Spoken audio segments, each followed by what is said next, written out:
Hello and welcome to Access Chat. And our first guest of 2025 is Carrie Chow. Carrie is actually a colleague of mine and Antonio's, and yes, I'm abusing my privilege and inviting my team members. But Carrie's not been on Access Chat before, and I thought it would be a great opportunity to share the work that she's doing. I've known Carrie a very long time, but that's because we've been working in the same organization for a long time. So, Carrie, please introduce yourself and tell us a little bit about the work that you're doing, because uh, and your background, because it's quite an interesting background and journey into accessibility. Yes, so thanks, Neil, for this session. And hi, Deborah. Hi, Antonio. It's great to be on your session, to be also the first one in 2025 in this legendary show of 10 years. So congratulations for this longevity. It's amazing. So really privileged here for me. So Carrie Chow here, middle age, just a short description of myself. Asian woman, long hair, wearing spectacles, and today in a black blouse. I'm based in Zurich in Switzerland. I've been in Atos for a long time. So like what Neil said, we've been colleagues for a long, long time. Worked in a lot of different areas. So really glad that he finally got me on board to join his team, doing great stuff here. Yes, it's been a long journey. So I'm actually a telco solution architect. So I've been in telco like for 20 over years, and move on to business development and alliance partner management as well for a bit before I got into into marketing. So I was the head of Marcom for Switzerland. I was Swiss office as well, and then I joined the global marketing. And I think all in about maybe 5 years or so in marketing. And then Neil came to me and said, "Hey, I've got something interesting here in accessibility," and I think that's great because he already knew me in the past that I've been involved in disability inclusion. So that's something really on a personal side, right? So work is one thing, but on the side, I've always done something within the disability space, and accessibility came to mind as well. So maybe Deborah remember that we met in Geneva at the ILO Global Business and Disability Network there, and I think that was a really great one. That 2019 event where all the rock stars were there, I would say. So that was a really great event, and I thought really seriously about it. How can I launch myself professionally there as well? So not just doing something on the side. And then, yeah, got involved in a lot of different things, a lot of things on a voluntary basis. I'm still volunteering in this space outside of Atos as well, in disability inclusion, promoting a lot of things in there. So it's just amazing that I have a professional job where I don't have to leave the company, but I can do something about it in this area of accessibility, because we are delivering a lot of digital accessibility services there. So it fits really, really nicely. So that's in a nutshell of my journey, and I'm really looking forward to growing this side of things. So yeah, so then it's not just something I do on the side. For example, like we recently in Zurich, the University ETH had the CYBATHLON. CYBATHLON is a race for assistive technology, and every 4 years they have this event. It's really great, and I think I started volunteering there in 2020 as a scorer, because you have race, right? And then since then, I've been a referee there as well. So it's really interesting to see how the tech grows there. So all in really nice. You've got hardware and things for the physical part, but at least on the digital side, we also address things on neurodiversity. So disability that's unseen. I think that's a really, really big topic. So you mentioned the TBGN conference of 2019, and you surprised me too, because I was at this conference in a different country, and oh, look, there's my colleague from the scientific community, which was our corporate think tank at the time. So this is how Carrie and I got to know each other. We were part of the sort of the company think tank. What are you doing here? So I thought that this was interesting because, as Deborah, as you know, when we were talking beforehand, I'm really interested in finding people to work with who are motivated, right, and have intrinsic motivation to work in the space. So, turning up at conferences unannounced is a good sign, right? So I just thought I'd drop that in. I know you have a question, but I was pleasantly surprised to be Carrie at the conference, as you were to meet her as well. Over to you. Yeah, I remember I was very impressed with Carrie. So it was like when you told me, I didn't realize that Carrie had that you two had joined together as a team. That was very cool. But I remember you talking about precision medical solutions, Carrie. And so I know that you have a background in that. And a scientific background. And as Neil said, I just love how creative many of the people that work for Neil are. You know, one of the first people I met was Antonio. And I've always thought Antonio is like black magic when it comes to marketing. He understands the way the trends are in ways others don't. But I remember that it was tied to the medical field. And so I'm just curious, are those two things coming together? And maybe you could just tell the audience a little bit about that, because that's very impressive background, I believe. Yes, and I think precision medicine is really something that was, so like Neil mentioned something about a scientific committee. That was our think tank at that time. And what we did then at the scientific committee is that we always research into technologies and so something that is to come in the next 4 or 5 years. So not, what you see in the future now. So at that time, we were writing a paper on precision medicine. And that is really one area where Atos as a company, we have a lot of good stuff in the technology base where we can help clients excel in that area.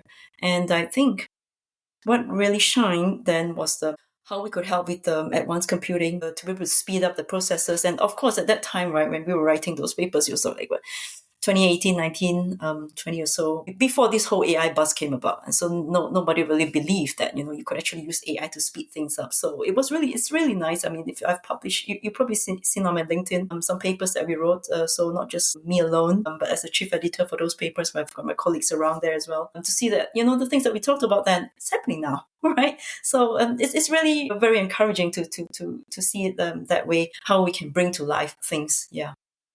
And you're talking about how it links as well. And what I can see right now is one of the things that I really promoted already then was also, nobody talked about assistive technology at that time.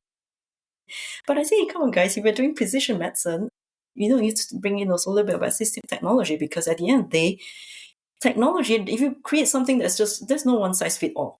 We know that. Something that's more personalized, then everybody's life can be better, let's say. We can't boil the ocean. You're not going to change things overnight, but one step at a time, we're going to reach there. And I still very, very encouraged here. But if I think back to 2019 or whatever and think forward, if that's 5 and a bit years, just over 5 years now, actually, and we had COVID in the middle of that, a lot has changed in terms of the acceptance of accessibility and the adoption of assistive tech. And to a certain extent, COVID accelerated some of that because people didn't have the informal support networks around them at work and so on.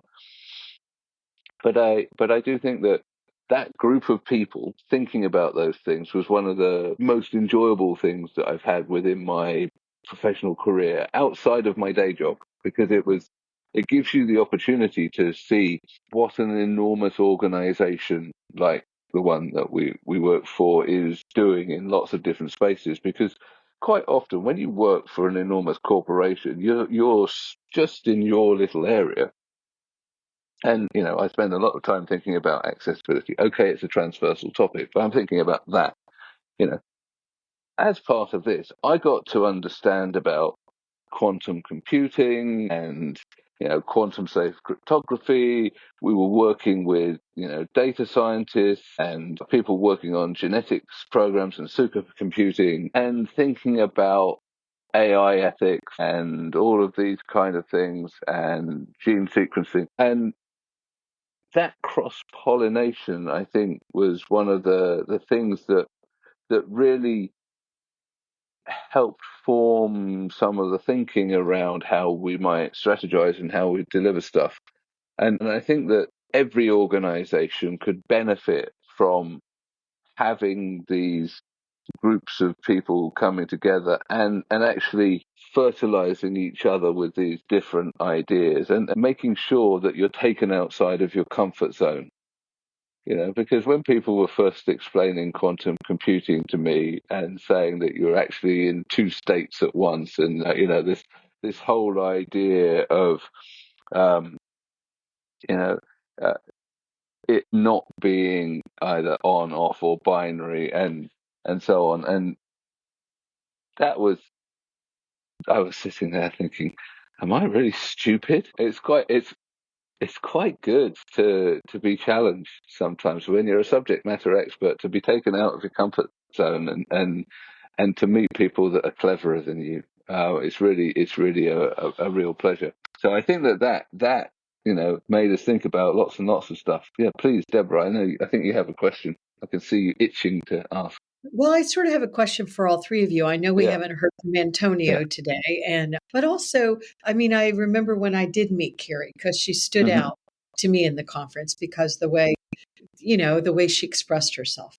But, we often say when we're talking about disability inclusion, accessibility, and we're being left out constantly. We're left out. We're left out. What are these corporations doing? But the reality is, you're the corporations, right? I mean, I worked for what we call here in the States, corporate America, for many years, even global corporations.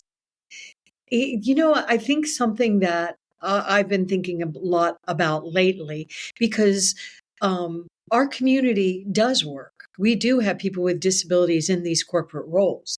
And I was thinking about what Carrie was talking about first, as she was talking about how y'all brainstormed and got together and said, why don't we do this? And the different lived experiences and putting this all together.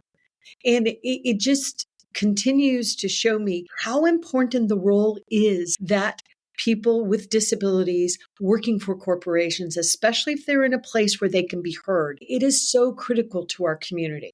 So, as we're talking to you, Carrie, and also Antonio and Neil have these same, they also have this same walk. I was just curious if we could just explore that a little bit, because how do you, working for a $1 billion brand, really help our community? How do you really help us? We talk about this a lot, but you're talking about, Carrie, when you were making me think about it when you're talking about precision medicine.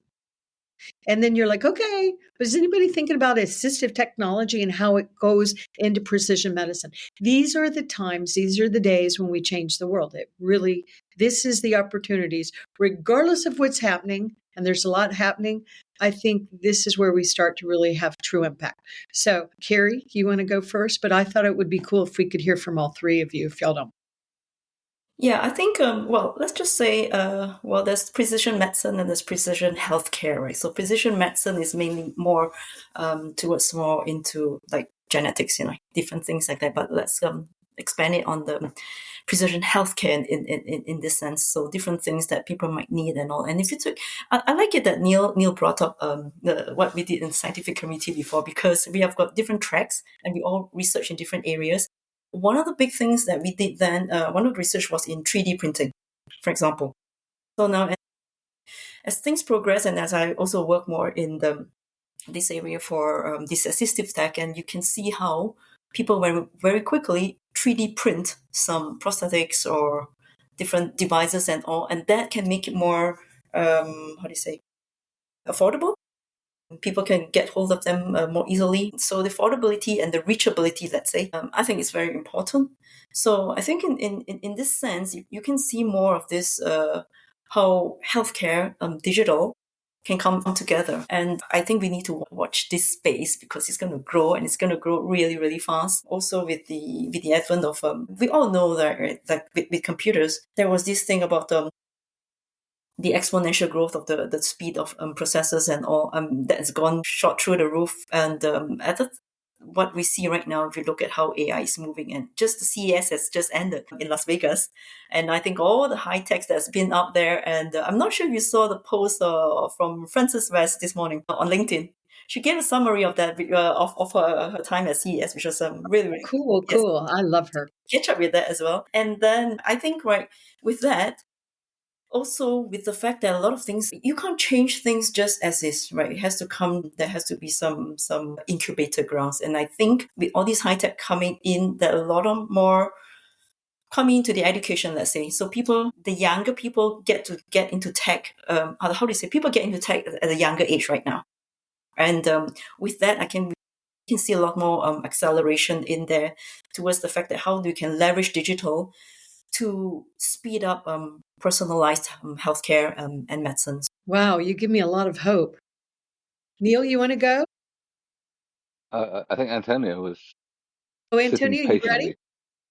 I think we still need to do a lot of work in what I call intersections. What I mean by this, we still have, even looking at CS and looking for, even taking CS as an example, where we have conversations about elder care, we have conversations about accessibility, we have conversations about technology, mainstream technology and AI, but everything here is still running on different tracks. Nobody's trying to, okay, no, you guys over there, you need to link. Nobody's trying to work on the intersections.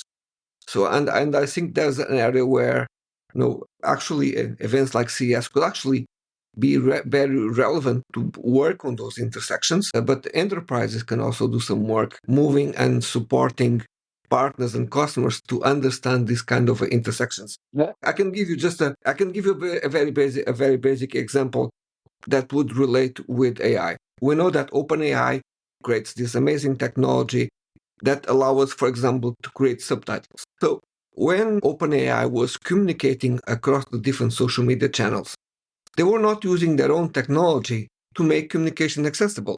They have it; it's free for them, but they were not able to do it. So and sometimes we see entities in the space, for example, of elder care, talking about how they can use and improve the life of elderly people using technology, but they never talk about this. They don't look at the point of accessibility. They see the person as a patient. So I think there's a lot of work to be done in those intersections. I don't disagree. Often we're addressing similar needs through through different tracks and different groups. One of the things, and I go back to this think tank that we had, the scientific community, because it really was a pleasure. We'd have maybe 15 to 20 different thematic tracks, and they could be on really, really varied things. So Carrie was talking about precision medicine. Another one we were looking at was around beyond sustainability, what comes next. Another one might be around, micro and nanobots and how connectivity of networks and so on. And you've got these really interesting, really complex, future-looking topics. And one of the things that we had to do, because we produce this document every couple of years, was build a narrative about how these are interconnected. So if you go back and you look at the documents, there's always a narrative saying, well, we think that in 5 years' time, some of these things are going to be happening, and you have to sort of see how they are interconnected. And for me, it was that thinking about the interconnectedness of things and the conversations with people about this, and frankly, the arguments that would rage about it as well, because it was a little bit like academia, was part of that sort of learning and thinking curve. Deborah, you appear to be muted. Yeah, I think She's I'll probably jump in as well muted to up. share a little. Yes. Sorry. It's interesting because I have not worked for a very large corporation since 2000. That's when I left the big banking industry and started to become an entrepreneur. Anyway, regardless of all that, I think it has changed a lot since I was there 25 years ago. I think it's changed a lot. And I think I don't think we've kept up with what's happening. And so I am curious, how you take somebody like Carrie, that's a brilliant scientist, technologist, because often, I guess this is a question maybe to you, Neil, in that accessibility is still not taken as seriously as it should be. Disability inclusion is still often a little bit too much of an afterthought. I mean, Antonio used the word intersections, but all the different intersections, these conversations are being blown up and confused right now. And I just wonder, where are we navigating to? And by the way, I remember, Carrie, you mentioned Frances West. I love Frances West. And when Frances West was working with IBM, I was blessed to be one of her vendors. And I remember then we would have a lot of conversations on what they were trying to do at IBM and was it really beneficial? How beneficial was it to the community? And I remember at times saying to her, well, what we don't need IBM to do is compete with little companies like mine at the time, Tech Access, which was a little less than $1 million a year accessibility company. We need IBM to be IBM. Well, that's never been more true with Atos or any of these other billion-dollar brands. We don't need you doing the stuff that the little vendors can do. We need you doing these really complicated things that we, of course, will add a lot of value to these conversations. But it just feels to me that things are shifting what we need corporations to do, what we need teams like yours to do to add the most value, really, at a time when the world is in some places on fire. I'm taking the conversation a little different place, but don't y'all think that it seems like your responsibility is shifted maybe? Carrie, you want to? Yeah, Go on, I don't Carrie. know. You Yeah, start. go ahead. Whoever wants to grab it. Are you going, Neil? Yeah. Oh, all right then. So I think we've always had a responsibility to think about our impact on society. The way that we go about it has definitely evolved, and it will continue to evolve. In fact, we're bemoaning some of the evolution at the moment because we're going through the process of adapting our reporting to fit with CSRD, which is the Corporate Sustainability Reporting Directive. And frankly, EFRAG, which is the Environmental Standards Reporting people, don't understand all of the other topics that you're required to report on there.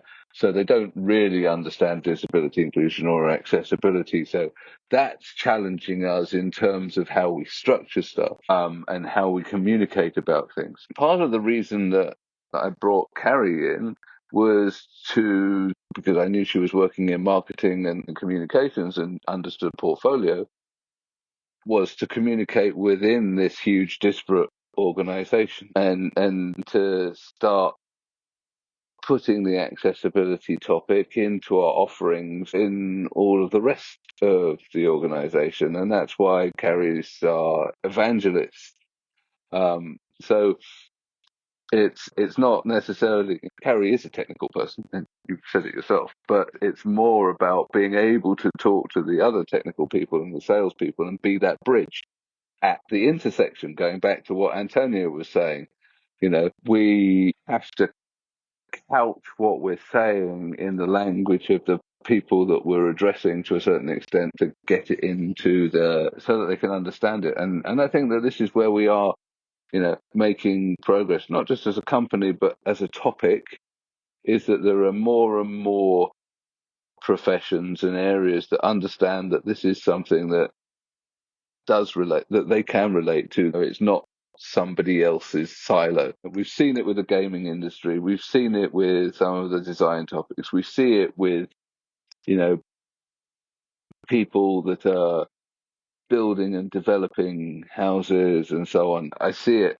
I'm still in Thailand at the moment, and they don't talk about accessibility, but they do talk about universal design, right? So, I'm seeing, because they've got a highly aging society, and this was what we talked about with Francis Rest as well with Taiwan. You've got an aging society. I'm sat here in my mother-in-law's house. She's 90. Actually, all of those steps are not too good. So, and they're building stuff all the time in Asia right now. All of this new stuff, all of this new growth is far more accessible than when I started coming here 25 years ago. Harry, do you want to go? Yeah, I was just going to say that, you know how like when we're born, when you're kids and people always teach you skills that you need in the future, right? So you learn math, you learn language, you learn science and, environment and all. And then we start to grow up. Normally, it seems like after growing up, people tend to forget that after growing up, you will grow old. And so my pitch to friends and family and all is that whatever we're doing right now, especially doing accessibility, a lot of people don't care about it because they don't see the need right now. For example, I just say, fast forward 10, 20 years or something. What you're doing right now is really for yourself, for future, right? Selfishly, it's for yourself, but of course, it's for wider society as well. But that's one of the ways to just remind people that what we have right now, things will change, and just be prepared for it. So I think people all start to wake up, like what people always forget, that the keyboard was first developed as an assistive tag, spectacles as well, things that like that has gone mainstream. So yeah, I think like what you said earlier, Deborah, is like it's a wake up call. When are people going to wake up? And I think this year is going to be I expect a lot of changes coming this year. I agree. I think in this area, we cannot say lower the guard. What I mean by this, I recently I was looking at the report on diversity, equity, and inclusion from the World Economic Forum, something that they just released a few days ago. So I'm sure we all know that there have been plenty of discussions about disability inclusion around the World Economic Forum. But on this particular report, from the different lighthouse cases that they bring forward, only one includes the inclusion of people with disabilities. We're talking about an organization that has a huge responsibility. So I think what I mean by not lowering the guard, I think organizations that, for example, that work with the World Economic Forum have the responsibility of not lowering the guard and keeping the standards up and not letting things like this happen. So that's my take. I mean, I think WEF is a challenging organization to influence, because even the people that attend don't necessarily influence the publications. But I agree with you. I think that it more needs to be in there, and it is pay to play. And if you're paying, then maybe you can influence. Love to see how this year develops. As I said last week, it should be the year of accessibility. Someone pointed out that it was like a 20th anniversary of a French accessibility law. It's the 30th anniversary of the Disability Discrimination Act in the UK. The European Accessibility Act comes into force in June. There's a lot for us to be. 200 years of Braille. Yes. There's a lot for us to celebrate. Year. Some people say it's this year. So there's a debate about if it was last year or this year, but we'll take it. 200 years. There has been progress, but we still got lots to do. I don't need any excuse for a party. Excellent. So We should celebrate. Yeah, I think we need to accentuate the positive. I think that there's an awful lot to be done, but there's an awful lot that I think is happening. So we should celebrate that. Oh yeah, absolutely. I'll drink to that. Yes. Now, don't normally drink whilst on our recordings, because normally we're recording at 3:00 in the afternoon, but it's 11:00 at night here, so that's right. I'm going to get away with it. Thank you, Carrie, for joining us. I look forward to you joining us to continue the discussion on Blue Sky. And here's to 2025. And here's to thank you, Amazon. We love you. We appreciate you. And my clear text, thanks for being with us for the whole time. We're so thankful. Yes. Thank you. Thank you, Carrie. Thank you. Thank you for having me.